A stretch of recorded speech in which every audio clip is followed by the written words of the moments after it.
Okay, I think we probably should begin. My name's Jim Rollo, University of Sussex and various other places. I've got the pleasure of chairing this, I think, very important and interesting meeting this morning. The timing turned out to be absolutely spot on. Now with TPP being quote-unquote signed. By the way, if anyone in the room knows what has been signed, we'd be very interested in finding out. We know lots of things that are not in it and some things that are in it, but we don't know quite what the bundle actually is, as we say. Because TPP, like TTIP and various others, has been a rather difficult target to fix on. We've been approaching some sort of conclusion on at least TPP for some time, but it's never quite going to happen. And given that Congress doesn't look as if it would cross the street to give President Obama influenza, it's hard to know whether we're going to get agreement on it under this presidency in the US even. And even the next presidency is all in doubt, because at least on the Democratic side. So there's quite a lot of uncertainty and so on, but nonetheless, that doesn't preclude us from trying to think systematically about that. And we've got a really excellent panel to help us do that. Our keynote speaker in this comes with the right location and the right background in all of this. Ganesh Wignaraja works as advisor to the chief economist in the Asian Development Bank. So he sits in the middle of the region that is at the heart of this and at the heart of mega regionals, because, of course, mega regionals is quite a broad church now. It goes all the way from sort of WTO blessed negotiations on trade and services, right across to RCEP, and perhaps even some of the big bilaterals, sort of EU-India is quite mega regional in one sense on that. So maybe we'll hear a bit more about that.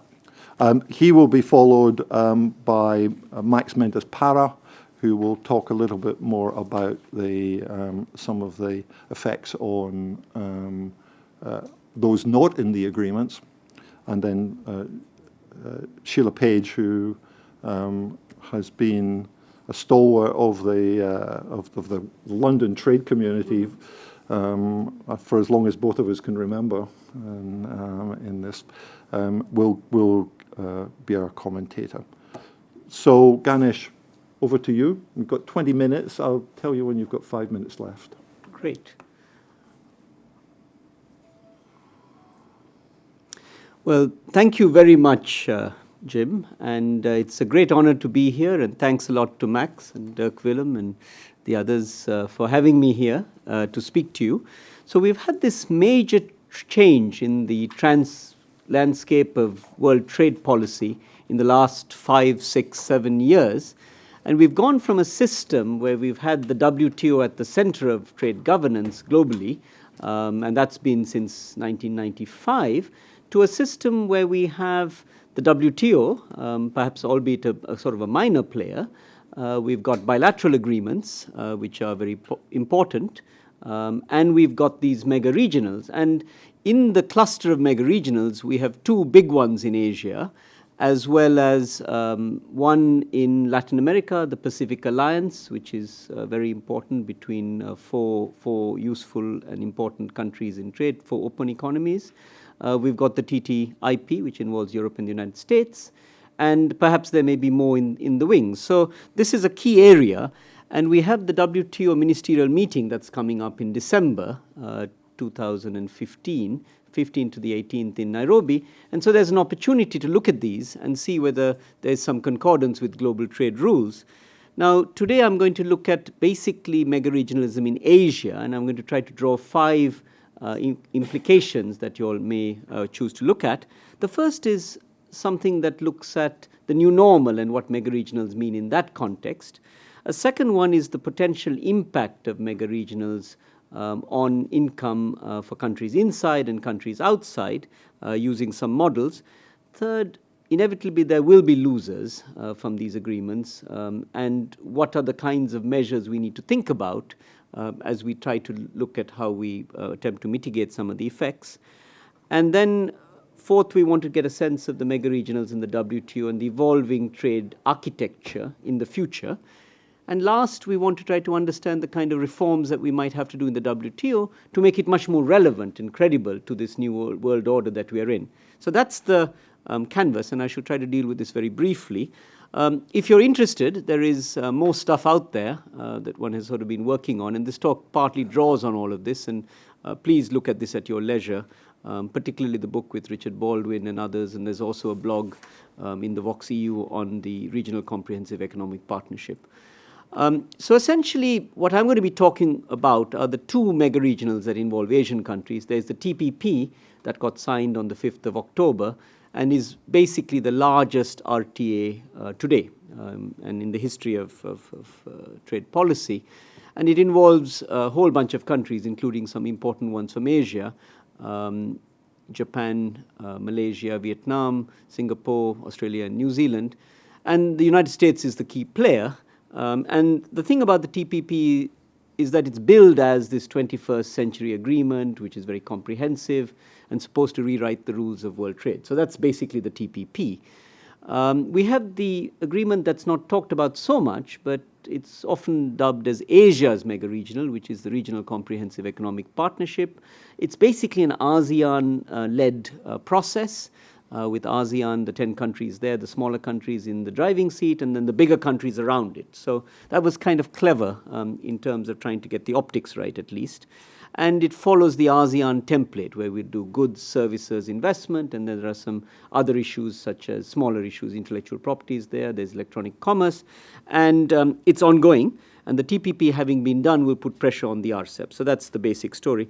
The important point to note is that the People's Republic of China is not in the TPP, and the People's Republic of China in Asia is at the center of the production network, which is frankly what drives Asian prosperity, and the US is not in the RCEP process, although it's a dialogue partner to ASEAN. So that's the key point. So the two big players globally are not in either of these agreements respectively. So that's an important point to remember. So let me start with my implications. The first is really that trade liberalization through any means, including mega-regionals, is important today because we're in this new normal growth era, and a characteristic of the new normal, particularly in the last few years, is that trade growth is now below GDP growth. And this is a phenomenon of the last 2011 onwards, 2011-12 for developing Asia. And that's very worrying because before it was a factor of 3. So trade growth was 3 times that of GDP growth. And this has enormous implications in terms of prosperity, in terms of jobs, in terms of livelihoods. And so we've got to find ways to deal with this phenomenon. And the other related factor is that, the two charts below, is that protectionism, particularly in a world when tariffs are falling, tariffs in Asia are down to 6% or so on average. We have restrictions on services, which are still a very important feature, and here are some numbers from Asian regions. And we have these non-tariff measures, murky protectionism, which are basically standards and customs issues and government procurement and things like that, and non-tariff barriers, which are also now a problem, and you have some numbers there. So we need to liberalize markets for trade to flow, and mega-regionals offer a potential of doing that. A second implication really is that these agreements will have a big impact when they're eventually done. And on the charts and the table, you basically have the TPP, and you'll see that the TPP apparently is around 40% of world GDP. The RCEP is around 29%. And then there is another configuration there called the Free Trade Area of Asia and the Pacific, which will be a pathway after TPP and RCEP get done from the APEC process. And you'll see that bringing those together brings a big amount of world trade and GDP. Now, this is just static kind of numbers. When you try to do model-based projections of what the economic impacts will be, And here is an important study done by Peter Petrie and his co-authors. You get, big numbers coming out of these agreements. You get some $300 billion coming out of the TPP for world income gains by 2025. The RCEP gives something like double that. And then the free trade area of Asia and the Pacific will give you even bigger numbers. So potentially it can give big gains to world income. And the bigger the agreement in terms of countries and economies, the more gains that you will get in the way that these models work. And typically insiders gain while outsiders don't lose so much according to what's projected. Now, the key qualification is that the models can't model everything in these agreements. They don't model intellectual property. They don't model rules of origin. They don't model things like the environment or labor. So we capture really tariffs, services barriers, something on trade costs. So these are conservative numbers in terms of what you might get from benefits, and these are long-run stories on the assumption that these things get implemented.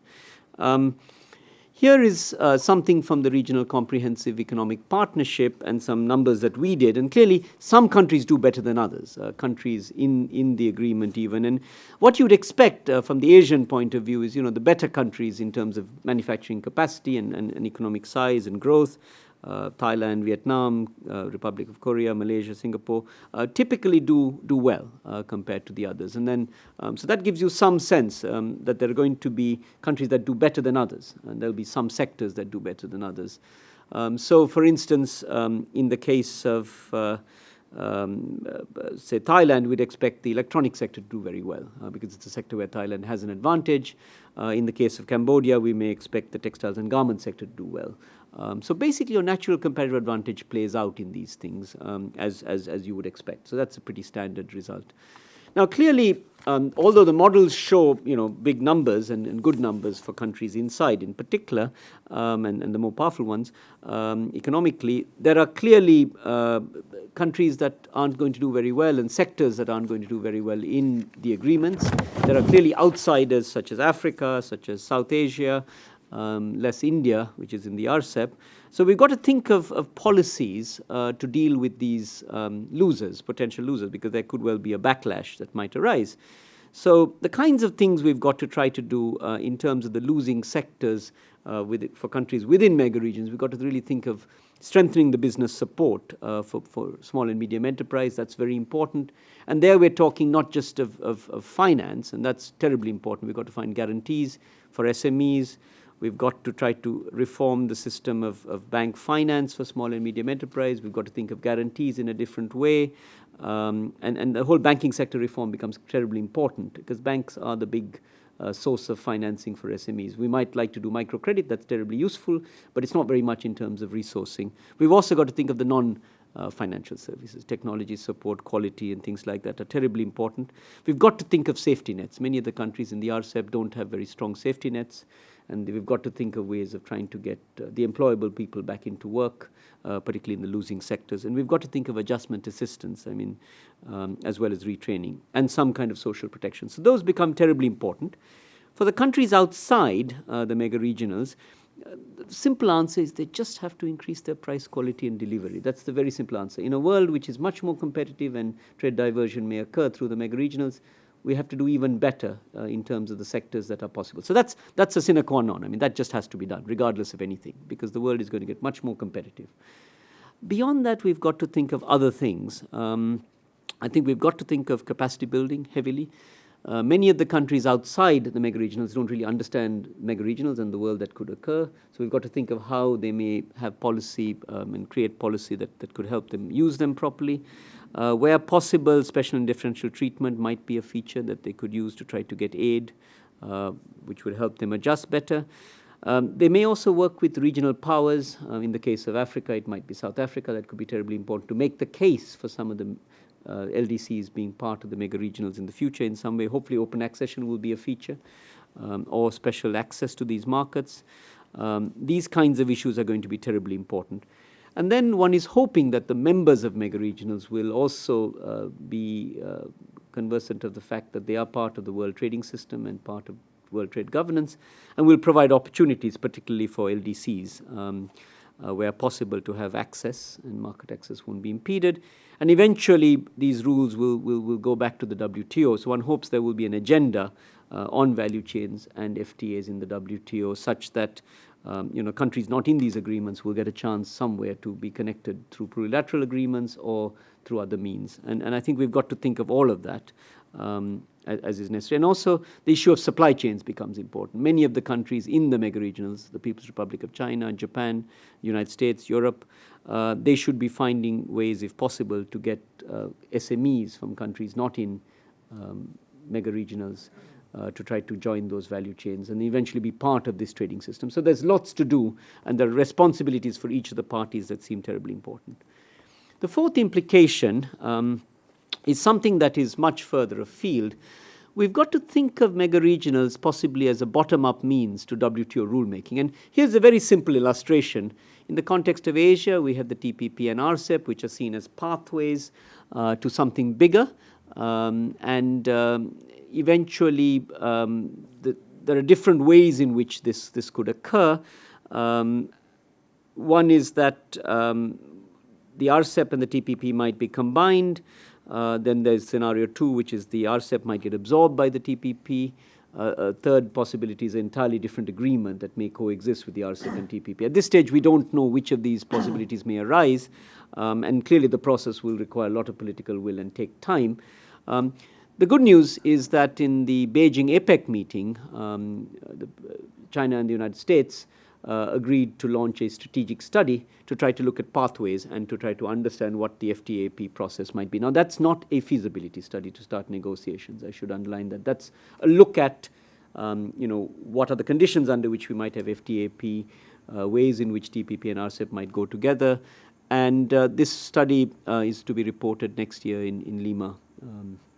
At the APEC meetings there. So that's a good step. And they offer, these two pathways as well as the FTAP, a sort of a template possibly for the WTO, because by that time when these get done, and even it might be 2020, it might be 2025, 10 years out, the rules that would exist in the WTO on the assumption we get something done in Doha at some point, the rules that are being made there will be well behind what's in the mega-regionals, and therefore the mega-regionals are a very obvious way to try to take the rulemaking forward and then get the agenda in sync with what is lagging in the WTO. And indeed, a very radical proposal that Professor Kawai and I have made is that the WTO could eventually become a connector of mega-regionals. In other words, spreading good practices voluntarily, what's in each mega-regional, so that we get the best sort of trade agreement in all the mega-regionals. So if you imagine a world where we have the TPP and RCEP, so thereby linking Asia and then linking Asia with the Americas, and then the Pacific Alliance, which would then spread this through Latin America, and then the TTIP, which involves Europe, you'd have a confluence of these things, and hopefully something of that type in Africa, around SADC or some other grouping. You could have the best rules, which are multiplicated across regions, voluntarily, ideally. But then possibly hard law might be another approach in the future, eventually through a WTO agreement. But soft law would be a very important voluntary good practice. The last point I want to make is really, for all of this to happen, we've got to think very, very seriously of reforms in the WTO. And here's a sort of a menu of things we may want to look at. The first is a very simple one. The WTO has the largest set of experts on trade globally, and they're sitting in Geneva, and they don't have that much to do at this point. And so they would be very useful to educate and to lift awareness and to build the capacity of people across the world, including in Asia, where trade policy capacity isn't as good as we would like, on trade agreements in general. So that would be a very, very useful function, and I think there should be a fund. They, I think, have a fund of about something like $20 million, which is very, very small. There should be a much larger fund to fund that type of activity, the think tank role and the capacity building role, and I think that's a terribly important area.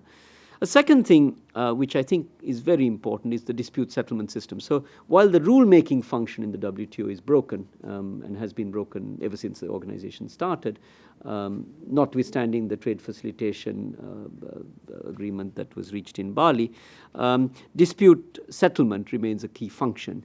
But it's a fairly limited activity at the moment, and I think we need to look at, for instance, appointing full-time panelists, We need to think of how the rules in mega regionals might be looked at better, and so on. So I think there's a lot to be done with this key institution. And then we've got to think of plurilateral agreements. These are sector-specific things where like-minded countries can join and go forward. Things like the Information Technology Agreement is a good example of this. There is the Trade in Services Agreement, which is another. So it's possible to do these things in the WTO context, apparently, and they should perhaps be encouraged. And we can think of other issues. The key thing is open accession is maintained so that other countries can come in. Some developing countries don't like this because they see this as salami slicing of a big trade deal. But this may be inevitably a way in which to get the WTO forward. And then when the sectorals are in decent shape across the key issues we want to liberalize in trade, particularly around the supply chain, they might be put together in a WTO agreement in the future and offered to all countries. So this is, one way to try to take forward some of the impasse that you may get. Then I think the fourth thing is probably terribly important. I mean, we've been talking about Doha for 15 years plus. We've got to put that to bed and move on, whatever there is. If it's just trade facilitation, call it the Doha round, finish it, have a period of pause and move on. I think that's vital, because otherwise the credibility of the agreement, and the organization itself will get sunk. And to me, the telling fact is, I've been going to Geneva now for a long time, and I see important countries reducing their delegations in Geneva, and that's a key sign that people aren't interested, and that would be, the death wish to the organization in the future. So we've got to think of something. And then the very tricky issues, such as, reforming voting system at the WTO before we embark on another round. I understand this is very difficult. There's a consensus principle, and the lawyers don't like this idea, but I think we've got to be very pragmatic. In development banks, for instance, we have majority voting on the loans that take place, and some people have argued that this is a good way to try to go forward. We have to look at the legality, but also the practical side of this, which is terribly important. And then the hardest bit is to try to get the WTO to adopt an agenda on supply chains and FTAs, to really move forward on regional and global rules. This requires some looking at the Committee of Rules in the WTO that looks at FTAs, the Transparency Initiative, which is something that's also a key part of the WTO. And we've got to try to come up with, this idea of regulatory coherence. Now, whether what goes into that agenda is obviously a moot point and will probably require a lot of discussion, but I would have thought we've got to try to find some way of bringing the Singapore issues into the picture, but perhaps some of the other issues. We've got to have some foresight on these issues like environment and so on, which are well beyond trade, of course. But I'm not sure if they're a negotiating issue, but they certainly should be a study issue at least, or a capacity building issue. And I think we've got to try to consider these things. And it's vital to have this agenda, because without this, the organization will become more and more irrelevant in Asia. I go to many trade policy conferences in Asia today, and there's not even a session on the WTO. So that gives you a sense of the lack of interest, if you like, in one of the bigger regions in the world. So, Chair, I think that's 15 minutes. Let me just come down to this. So basically, mega-regionals are terribly important globally and have enormous impacts and are here to stay. I don't think even if we strengthen the WTO, these will disappear. They will coexist. And these implications, to me, seem terribly important. Thank you very much. Thanks very much. Thanks very much, Ganesh. You were almost precisely on 20 minutes, which is chairman's dream, as they say. There's a hurdle to get over there, Max. So over to Max to talk about. Thanks very much. Right. Thanks, Jim. Thank you, everybody, for coming. I am very happy being sitting in this table with such a distinguished people speaking. And basically, I would like to take this opportunity to discuss a bit on the effects of these mega-regional agreements. In principle, I will talk about the effect of the TTIP and the TPP on the least developed countries. So one of the issues that you can see on these agreements is that these agreements tend to not include these countries. I mean, they tend to be occurring between the US and the EU or in the Asia Pacific, but it's not including, for example, any of the African countries. So basically, the name of my presentation is Elephants in a Bazaar. Basically, it's the figure of something very big occurring in a place where a lot of things very shiny and with a lot of noise and dark things moving around that. And this basically is something that I have been working for a while. I started working some years ago when the EU-India FTA was negotiated, so I was working with other colleagues on the effects on Pakistan and Bangladesh of this agreement. And then more recently, when the TTIP and the TPP were announced, we worked here with Jim and Peter there in the audience on the effects of the TTIP and the TPP on LDC's countries. But basically, I would like to start basically on why I think that these agreements are being developed. I think that there is clear an idea, particularly from developed countries, that they want to secure their trade and make it more predictable in terms of the trade policy with their main trade partners. Between the main trade partners, that basically we are thinking about other developed countries, and other big countries. Well, probably now we start thinking about China and other big countries. Tariffs tend to be a minor issue, and there are other important aspects behind the border that they want to put in some sort of disciplines. The WTO has struggled so far in achieve further liberalization, particularly in these aspects. And developing countries have pushed for a while in the WTO to include many of other behind-the-border issues. We are thinking about the Singapore issue at the beginning, that implies investment policies, competition policy, etc., intellectual property rights laws, etc., and other issues that are more recent, such as the state investor dispute resolution mechanism. These disciplines are not part of the WTO negotiations, are nothing be discussed there, but as long as the FTAs are compatible with all the areas that the WTO has regulations, the FTAs are not limited in terms of scope. So it's possible to include in FTAs any of these elements. So basically, mega regions, in addition to including many large countries, are basically an opportunity to include many of these provisions and regulate the disciplines.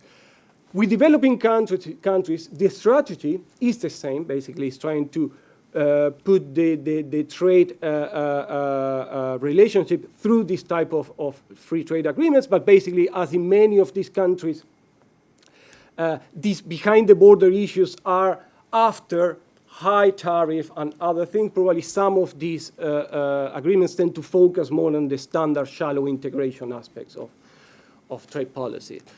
However, given the number and the size of the countries involved in these mega regionals, they may have some important effects on the countries that have been excluded of this agreement. So basically, this strategy followed by these countries on FTAs with developing countries, and these mega regionals, now including all these disciplines, may have effects on one or the other. And these effects are, and basically what I will discuss, these effects will have basically two momentums. One would be a short-run effect that I think that's basically those associated with the preference erosion effect, and something more long-term effect affecting the global trade system. In the short run, mega regionals may affect excluded countries through all those channels. Basically, there is the main channel I will discuss. There is the preference erosion effect. That basically the fact that other countries within the agreement will be matching the level of access that the LDCs already have in these countries. There might be an effect in terms of export prices if these countries are competitors with the excluded countries. So the reaction of least developed countries may be either to be excluded, I mean, basically impossible to continue exporting to a member of the agreement, or they will have to reduce their export price in order to continue being competitive in the destination country. There might be changes in terms of the product standards as a result of the agreement that may be affecting the excluded countries. So, for example, the harmonization of standards between the countries that are signing the agreement. So that may have an effect on the excluded countries because it will change, basically, it may imply the change in the standards that they are currently meeting. It may be beneficial because they might be just one standard to meet, but also it may be complicated if the standard actually is put in a higher level than it was. There might be an issue associated with investment crowding out, particularly investment within mega-regional partners. So some investment that was directed to this country may be diverted to the within the countries, and other channels affecting consumers, for example, in the case of least developed countries, given that these agreements involve big countries, sometimes representing, well, the TPP represents 40% of the world trade, that might have an effect on the import prices in least developed countries. The preference erosion effect. Basically, on any excluded country effect, the effect of a FTA and a mega-regional will depend on the high, basically, the level of the current tariff applied by the members of the agreement, basically the MFN tariff, how high it is, particularly in the products of interest of the developing countries. The second channel is basically the similarity of the trade of the excluded countries and the countries that are part of the agreement. So if the countries are competitive, basically the countries within the agreements are competitive with the excluded countries, they are expected to be an effect. It's important to highlight that it doesn't matter the existence of preferences. It's not an issue here, the existence of preferences, because all countries are potentially affected. And the fact is that the effect is as a result of the reduction of the MFN tariff that the competitor will be subject. Of course, the effect depends on the final offers of the under negotiation. So basically, all the discussion I will make here, it will be based on the assumption that everything is reduced, but of course, that depends on the list of exclusions that in the agreement may be present. On the TTIP, basically, on average, we can say that the tariffs tend to be low between the EU and the US. So basically, that is telling us that, in principle, the effect will tend to be limited. Around 45% of the trade between the two countries is not subject to any duties already. So in those products, no effect is expected. There are, of course, important peaks on the tariff. Clearly, we have identified the case of tobacco, for example, in the US, with tariff around 350%. And, for example, fruit preparations in the EU. Textiles and footwear present relatively high tariff in both countries, and that may be an issue for many LDCs. And, of course, the presence of non-ad valorem tariff complicate a bit the evaluation of this thing. So basically, we couldn't actually transform non-ad valorem tariff into a valorem equivalent, so probably this may be underestimating the effect as a result of this fail in the analysis. The first thing basically is try to discuss what is the structure of the tariff in the US and the EU based in these 10 different product groups. Basically, we know high tariff on food and agricultural products, and also, we will discuss a bit, there's a relatively high tariffs in footwear and textiles. But for many countries, LDC countries, they tend to export a lot of crude materials. We're talking about minerals, we're talking about, well, oil in general. And these products tend to have a very low tariff in both the US and the EU. So that is telling us that the effect that we are going to expect on the LDCs will tend to be in those products where the tariff applied by the EU and the US is high. This is another interesting chart because this tells us the current level of the MFN tariff applied by the EU and the US by the level of the tariff. So one thing that we can see is that, for example, in the case of the EU, almost half of the products are duty-free. In the case of the US, we are talking about a third of the products are already duty-free. The implications is that for LDCs, the effects on those products would be zero. There is nothing to reduce there. Nothing will happen there. And of course, I mean, we can start adding products with very little tariffs. We will see that basically more than 50% of the trade is already with duty-free or with low tariff already applied. So the first message here is that, well, basically the effect will tend to happen in just a limited set of products where the tariff is particularly high. The other dimension is the similarity of the trade. And the first thing is we have here is the composition of the bilateral exports between the US and the EU. Where are they trading? Because they will tell us where are the products that will conflict with the LDCs. And basically, the largest part of the trade tend to be focused on machinery and transport equipment. We're talking about chemicals as well that have a high part. But basically, we can see that the products that the LDCs tend to trade, crude materials, food, and agricultural products, as well as other manufacturers that tend to include the textile product, tend to be very low. So that implies that the conflict with LDCs is limited to a very limited set of trade. And then what we did is we compare how similar are the trade structures of each of these countries, many of these developing countries, with the exports of the EU to the US and the export to the US to the EU. We use an indicator that is called the finger crane indicators that basically tells what is the degree of overlapping that exists in the trade structures. And basically we can see that in general, these tend to be very low. Basically, we're talking about an average of 2%.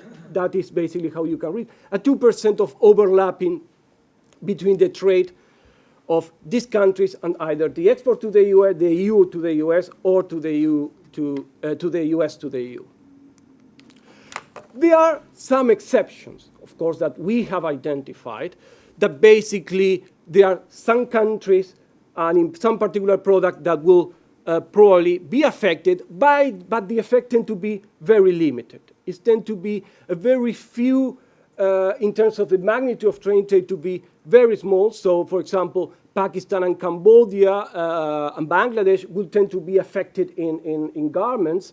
Malawi, for example, will be affected by the exports of tobacco to the US. But the effect tend to be very limited to certain products, and actually, in terms of the magnitude of the trade, is very small as well. Other effects, well, the EU and the US are not large exporters in the product that these countries export. So, although there might be some competition in some other products, the effect on prices will tend to be minimum. We also analyze the effect in terms of standards. And what we have found that basically this depends on assumption of harmonization of those standards. But basically what we have found is that there are many countries that are succeeding already in exporting to the EU and the US with the current standards. So as long as those standards are not put in a higher level, clearly there won't be an additional effect in terms of standards becoming more complicated. And then there is a question about how the TTIP can eventually help these countries.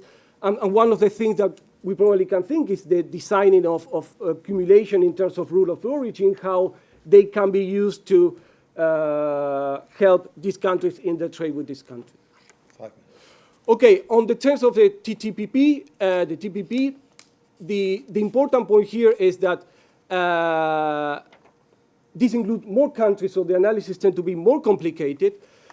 Here what we have is the current tariff applying, the MFN tariff applied between all the members that tend to be very low. But on green, what we have is the existence of free trade agreements between the members. So one important thing of the TPP is that it's building on the existence of previous free trade agreements.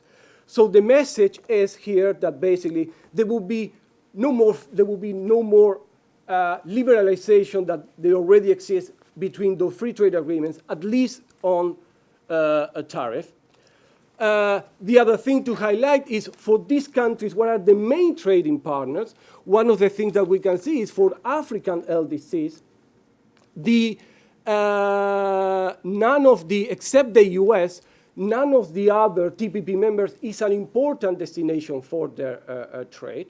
So here proximity matters. So clearly Africa is the least affected of the regions.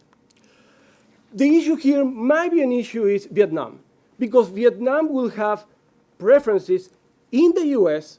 The US has high tariff on textiles and footwear. Many other LDC countries also export to the US. So basically, the improved access of Vietnam put pressure on, for example, in Indonesia, Bangladesh, on Pakistan in textiles. Of course, in footwear as well, it put pressure on China. It put pressure in Italy, but I suppose that probably these are Salvatore Ferragamo shoes. So there is an issue with Vietnam getting better access. So in the short run, basically, the effects in terms of preference erosion tend to be minimum, with the exception of Vietnam, that may trigger a knock-on effect that I will discuss now. So the issue with Vietnam may imply that Pakistan and Bangladesh, for example, given that Vietnam has improved its access to the US, and given that the TPP is in principle open to members that want to join, they may want to join actually the TPP to have that level of access. And that may eventually trigger the effect into other countries that compete with Pakistan or Bangladesh in other products. So they might have also better access into agricultural products, let's imagine in Japan, for example, and that may trigger that effect. So in the long run, these countries will be entering into the TPP. They will eliminate the tariff, of course, as part of the agreement. And also they will have to introduce many of these behind the border measures of the agreement. The problem with this is that these agreements are not designed with developing countries in mind. So basically, this includes, as I mentioned at the beginning, many disciplines that tend to be designed for other developed countries. So one of the things that one may imagine is, for example, in the state and investor dispute resolution, it may imply, for example, that countries that enter the TPP may be in the position of having to defend themselves against a firm that is sued them in a US court. So that may have a clear effect. 1 minute. It is clearly unclear how this agreement will be notified in terms of the WTO. It will be clearly, whenever the TPP particularly is not clear how it's going to be notified, because some of the members can notify under the enabling clause, etc. But they will not be, all the special and differential treatment provisions will tend to be minimum. So to finalize and waiting for starting the discussion and after the comments, basically the effect in the long run basically is that this knock-on effect may force many LDC countries to join these agreements in order to keep with the level of access in their members. And there is a risk that this may vacuum the WTO of value, particularly the negotiations. Once I manage to get access into the products I care in the countries I care, I lose interest into the WTO negotiations. And basically, the problem here is that developing countries will be losing the opportunity of basically of negotiating within the framework of the WTO. That is a forum that has been designed to represent better the interests of developing countries, in contrast to, I'm not saying that they represent well, but they represent better than the TPPs. In terms of basically what would be the strategy these countries may need to follow. I think that they should follow a more aggressive strategy at the WTO. I think that the issue of preference erosion that has been part of the negotiations, a big concern for developing countries, is already happening without the WTO agreement. So I think that there is no point continuing insisting them. I think they should be pushing for more access into particularly large emerging developing countries. And basically, the message is try to put back, and this is associated with Ganesh already said in terms of the end of the Doha round, is putting the WTO, bring back the WTO at the center of the liberalization efforts. So I think that on time. Thank you. Thanks very much, Max. Sheila, over to you. Thank you very much. And two very interesting presentations. I thought that I would look first at some of the details in them, where I had some questions and comments, but then try to put the whole idea of mega-regionals into a broader context of what's happening to world trade in the WTO and the most recent EU trade policy statement. One thing I think I would very much disagree with Ganesh on is he keeps saying this will happen. The TPP will have these effects, the RCEP will have these effects. I would change all of those to woulds and maybe even to mays. One has to remember, even if the TPP goes ahead, going back to NAFTA, this was extensively revised between the theoretical completion and the actual ratification. The South Korea agreement with the US was also revised after it was completed. And as Ganesh pointed out, not every one of the current candidates for US president supports it. As far as I know, none of them does. So it might not happen. And if it does happen, it might not happen in the form in which it exists. And of course, we don't know that form anyway, all of which makes looking at the effects slightly difficult. Another point, which was made, I think, by one of the New Zealand spokespeople, was that it would be a living agreement, that it could go on, the TPP would then be revised and evolve as things change in the world. I think that's completely unlikely. If this ever does get through all of the legislatures, it will be absolutely set in stone, even more so than poor Mr. Miliband's pledges. It will be, none of the US agreements has been revised very much. EU does occasionally manage to get some revisions through, but that's a very different animal. FTAs are static documents. And that means we actually have to look at it as something which was negotiated in 2015, might come into effect in 2020, but will it still be suitable in 2030, 2050? How do you measure the impact of these agreements? I really rather preferred the approach of Max, which I know he's also worked on with Jim, of looking at great detail. Because one finds even with small agreements, they can have a lot of effect on particular products with particular countries. And large ones aren't always as large as they look. Both of them have pointed out that the actual amount of trade covered already by zero tariffs or preferences or FTAs is quite large. So we're really looking not at some general impact of a completely new agreement, as we might have done with the European Common Market in 1956. We're looking at some marginal extensions in most commodities and agriculture and textiles. So that, I think, is we really do need to look at specific things. As both of them have said, and I've already said, we don't know what's in the TPP.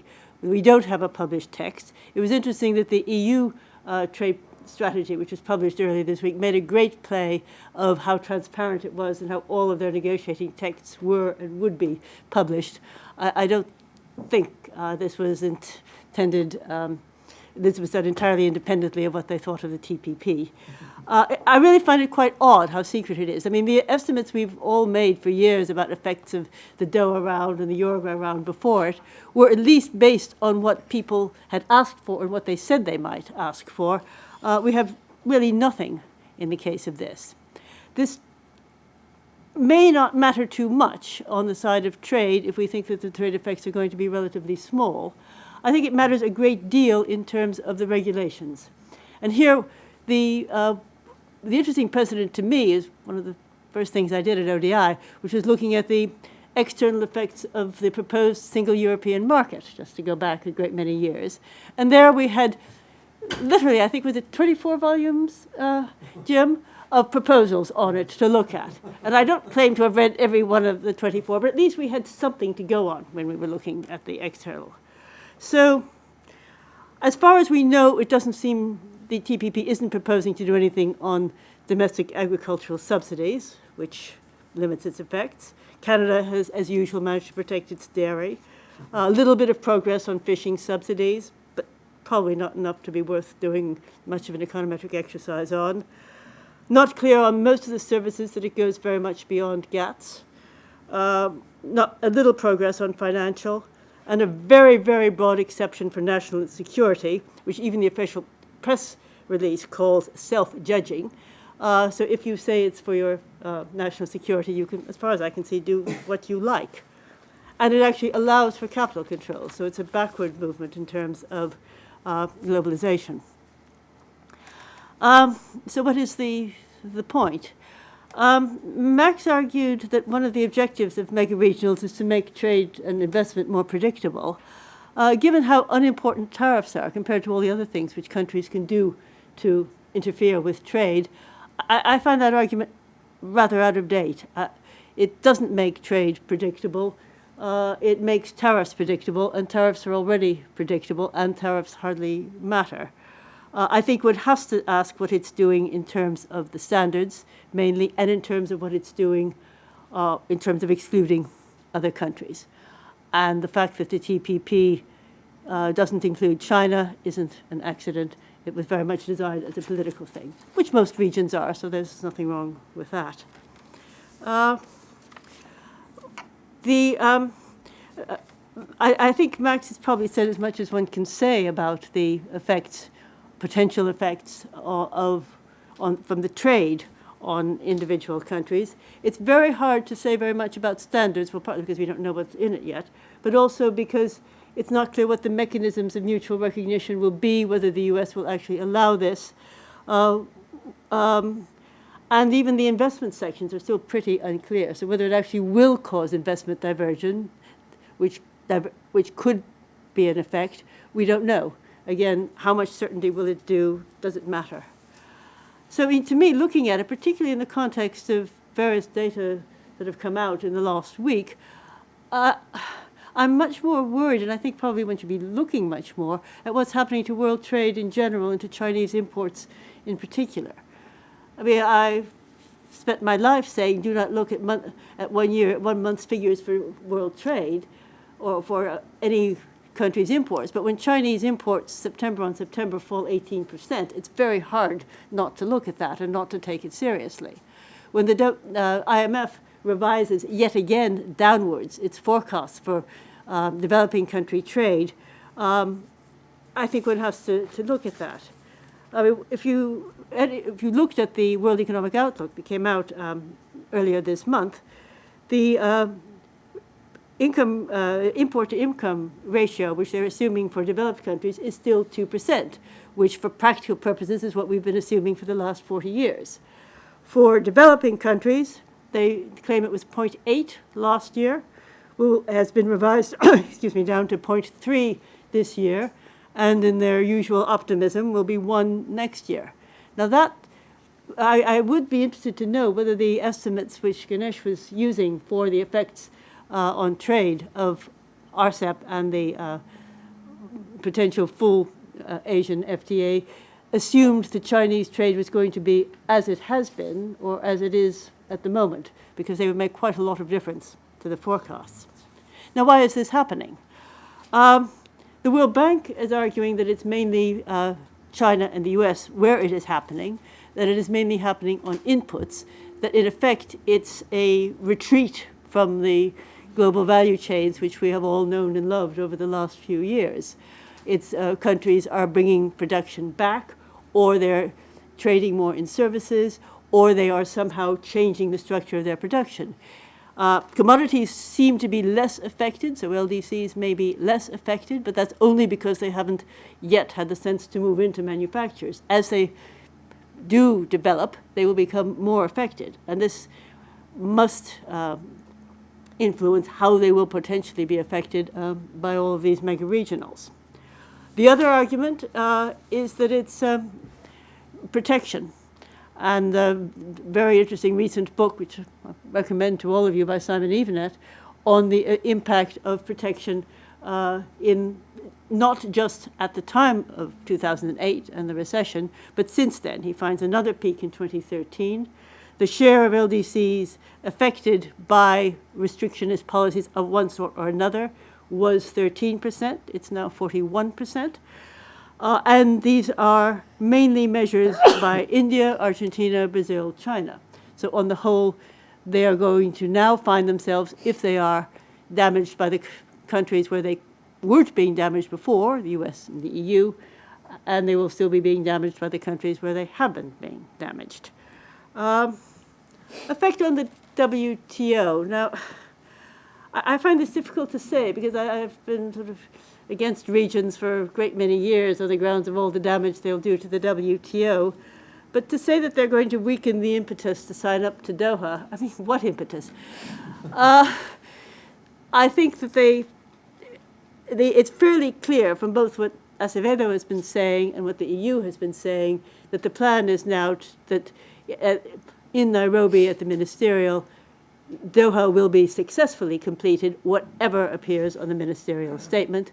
I think this is certainly a sensible thing to do because there's a lot more interesting things to work on trade than effectively a 1999 trade agenda ever set out. But it does mean that regions probably won't have an impact on Doha, unfortunately, because there's nothing there to have an impact on.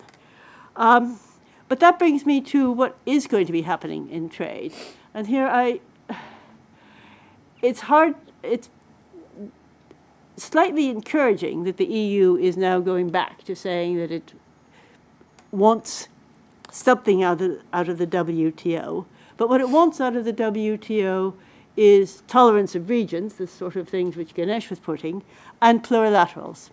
It now has explicitly said that it opposes the single undertaking and wants to go for addressing each issue on its merits. Now, this is fine in terms of WTO. It will produce some agreements, probably. We've had one or two plurilaterals, even under the WTO. We've extended some of the existing ones. The EU is also talking about what both Ganesh and Max were pointing out of open regions. Once you have a region, you allow in new members. The problem is this goes directly against any idea of developing countries being encouraged to participate in setting the standards, setting the agreements, and so on. Incidentally, for those who care about such things, it goes against the SDGs, which we all adopted a month ago. So saying that we will be open, you can come in and do what we say, is better than saying you can't come in, but it's not an awful lot better, and it certainly isn't a replacement for the WTO. So I think we need to worry very much about that. Just two other sort of side issues. One of the things that we think we know about the TPP is that it's going to continue to allow anti-dumping and trade defense measures among its members. So it's not made any progress on that, which is a pity. And what we also know is that the EU is included in its new trade strategy that it's going to pay particular attention to trade defense, to subsidization, and to increasingly problematic circumvention. And one of the ways in which it is apparently doing it is by manipulating the non-preferential rules of origin when it is actually taking anti-dumping actions. So it is trying to define where goods come from to suit what it wants to, the trade defense measures which it wants to take. So we've all worried over the last year, since 2008, about the growth in anti-dumping. It looks as if this is going to continue and get worse and not be stopped by the mega regions. So a pity there, and I'd be interested to know whether Ganesh has any views on what this is actually going to do in the Pacific. And just a slight tangent, because Ganesh mentioned the need to provide compensation for people who are displaced in countries which are displaced and so on like that. This is Pareto optimality gone mad. You really do not, you certainly need to ensure that countries as a whole are not left worse off. Whether you need to ensure that people who were in inefficient industries are compensated when those industries are removed is a different question. I think we need to be very careful between saying that if a region forms, if it causes trade or investment or standard diversion of any sort, it should compensate the losing countries. Whether one compensates the individual losers within countries or not is a distributional question, because it can end up compensating the richest at the expense of the poorest. Thank you. Thanks very much. Sheila, like we've caught up a little time, thanks to you, which can be used now for the question session. Let me say two things which I should have said at the beginning. The first one is, of course, social media. You can join the conversation on Twitter at #MC10Nairobi and using the @ODI Dev. Yes. So anyone that wants to make us feel as if we're alive in the social media, please bang away. Second is there are some people who have joined us electronically. I will be told of any questions that they may have, and I will ventriloquize, I suppose, is the right point here, or be ventriloquized, I think, is what I mean. So we're down to questions. It's the usual story. Keep them short, keep them pointed. This is a big and amorphous area, but as precise as possible. We'll be as helpful as possible, and we'll get more business done that way. So, who wants to kick off? By the way, do introduce yourself, who you are and where you're from.